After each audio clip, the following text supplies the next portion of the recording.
India captain Rohit Sharma को लगी बहुत बड़ा झटका। India captain Rohit Sharma 2025 champion trophy जीति लगी बहुत बड़ा झटका।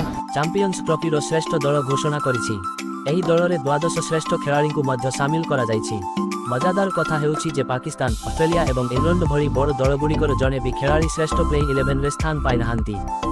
चैंपियंस ट्रॉफी श्रेष्ठ 11 खेलाड़ी मध्य 5 जन भारतीय को सामिल करा जाइछि। चैंपियंस ट्रॉफी श्रेष्ठ प्लेइंग एकादश रे न्यूजीलैंडर 4 जन एवं अफगानिस्तान 2 जन खेलाड़ी को मध्य सामिल करा जाइछि। चैंपियंस ट्रॉफी श्रेष्ठ दल रे सामिल होइथिबा 5 जन भारतीय खेलाड़ी नाम हेउछि विराट कोहली, श्रेयस अय्यर, के राहुल, मोहम्मद शामी एवं वरुण चक्रवर्ती। जने भारतीय अक्षर पटेल अंकु मध्य द्वादश खेलाड़ी भाव में स्थान दिया जाइछि। एही समग्र टूर्नामेंट रे विराट कोहली 218 रन करिसंती। सेहीपरि Shreyas Iyer 243 run करिसंती।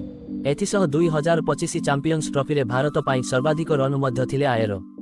Champions trophy श्रेष्ठ प्लेइंग एकादश Rachin Ravindra, Ibrahim Zadran, Virat Kohli, Shreyas Iyer, K Rahul, Glenn Phillips, Azmatullah Omarzai, Mitchell Santner, अधिनायक मोहम्मद शामी, मैट हेनरी, वरुण चक्रवर्ती, अक्षर पटेल। भिडियोटी भल लगे शेयर, सब्सक्राइब और कमेंट करेंगे।